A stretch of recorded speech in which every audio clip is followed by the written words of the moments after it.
Hello friend, good morning. Today we learn cube root. आज हम इस वीडियो में घनमूल पढ़ेंगे। Cube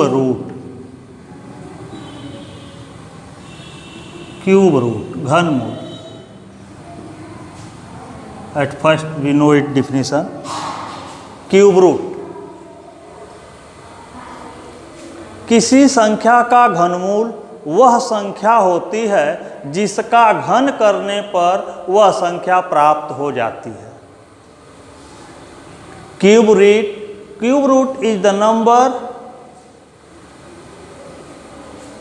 which we take in cube we find the number. For example, if we take in cube, यदि हम 2 का घन लें तो हमें 8 प्राप्त होता है। इसका मतलब 8 का घनमूल,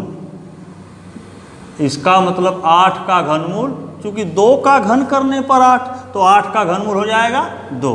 अगर हम कह दें कि 3 का घन तो कहते हैं 27, तो इसका मतलब 27 का घनमूल 3। हमने कह दिया 5 का घन तो कहते हैं 125, इसका मतलब क्या हो जाएगा 125 का घनमूल यानी हो जाएगा 5। घनमूल का जैसे हमने कह दिया कि 216 घन प्राप्त होता है 6 का, इसका मतलब 216 का घनमूल हो जाएगा 6। इसके लिए सिंबल होता है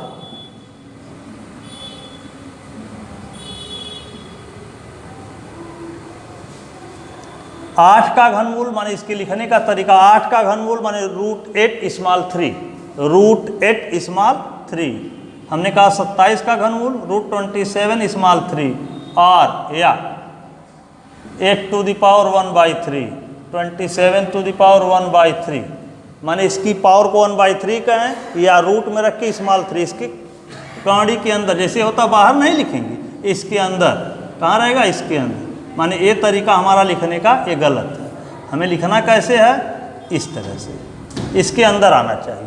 इसके अंदर रहेगा तो इसका घनमूल, इसका मतलब इसका सिंबल हो जाता है 3 × √8 है। इन दोनों में डिफरेंस है। माने ये तरीका हमारा सही नहीं होगा, लिखने का तरीका हमारा ऐसे, इसलिए हम इसे कर्ल में लिख रहे हैं। इस बात को केयर करना होगा। जैसे हमको 343 का क्यूब रूट निकालना हो तो इसका मतलब ये हो जाएगा, हम देखेंगे किसका घन है, तो हमने देखा कि 7 का क्यूब करते हैं तो 343 आता है, यानी इसका हो जाएगा 7। तो किसी नंबर का क्यूब रूट वह नंबर होती है जिसका क्यूब करने पर वो नंबर प्राप्त हो जाती है। अब 343 का घनमूल 347 का क्यूब रूट 7 होगा, क्योंकि 7 का क्यूब करते हैं 347 हमको प्राप्त हो जाता है। ऐसे ही बड़े नंबरों की हम बात करें, जैसे हम कह दें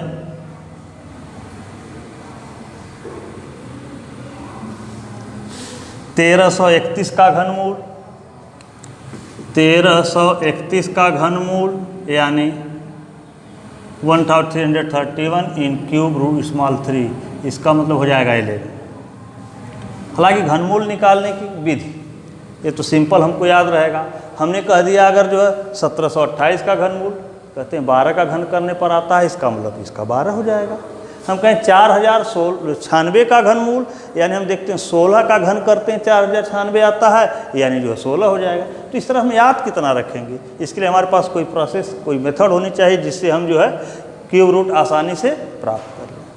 तो हम फैक्टराइजेशन मेथड, वर्ग गुणनखंड विधि के बारे में जानेंगे, जिससे हम जो है इसको निकाल लेंगे। जैसे हमको निकालना हो 729 का घनमूल क्यूब रूट, इसकी क्या पढ़ेंगे, गुणनखंडन विधि। गुणनखंडन विधि फैक्टराइजेशन मेथड,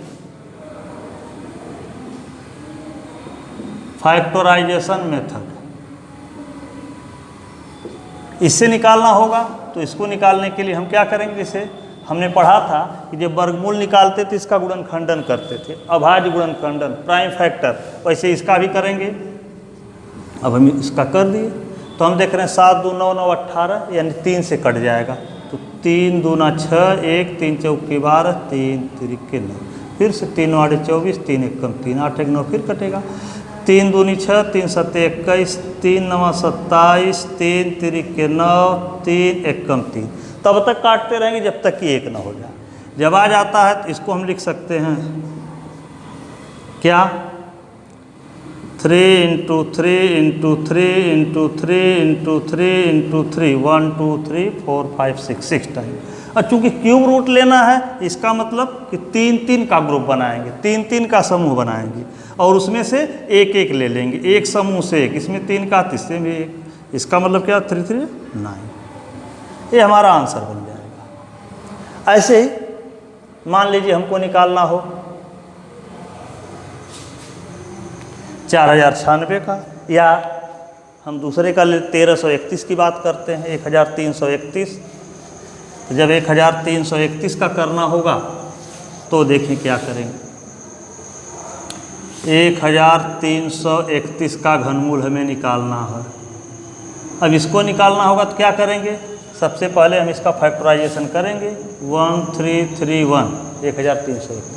हम देखिए इकाई अंक 1 है, इसका मतलब 2 से कटेगा नहीं। अंकों जोड़ 3 3 6 2 8 हो जा रहा, 2 से भी नहीं कटेगा, सॉरी 3 से भी नहीं कटेगा, न 2 से न 3 से, 4 से भी नहीं कटेगा, 5 से भी नहीं कटेगा, 2 3 6 में, 7 से देख लें, 1 1 2 131 हो जाएगा, 7 से भी नहीं कटेगा, 8 9 से कटेगा ही नहीं, 10 से नहीं, इसका मतलब 11 से कट जाए। देखें 1 3 4 3 1 4, सम और विषम स्थानीय को अंकुश 11 से काटिए, 11 से, 11 1 कम 11, 2 11 दूना 22, 11 1 कम 11, फिर 11 1 कम 11, 11 1 कम 11। इसका मतलब ये हो जाएगा 11 इंटू 11 इंटू 11। हम इसमें से एक ग्रुप बनाएंगे, 3 बार है एक ग्रुप, वो हमारा आंसर हो जाएगा। इस तरह से स्क्वायर रूट हम सिंपली वे में आसानी से प्राप्त कर लेंगे। अगर दशमलव संख्या है तब भी हमेशा गुणनखंड भी द्वारा वर्गमूल कर रहे हैं, उसके अभाज्य गुणनखंड करेंगे, फिर 3 3 का समूह बनाएंगे। अगर कम ज़्यादा होगा तो रिमेंस में जाएगा, लेकिन ग्रुप हमेशा 3 से, न कम का न ज़्यादा, और उसमें से एक ले लेंगे। इस तरह से हमारा घनमूल प्राप्त हो जाएगा। आगे हम और इसके सिंपल वे बताएंगे। ये हमारी वीडियो आपको अच्छी लगे तो हमारे चैनल को सब्सक्राइब करें, लाइक करें, कमेंट बॉक्स में आप कुछ कमेंट अवश्य दें ताकि हम समझ सकें कि और आप क्या जानना चाहते हैं। Thank you.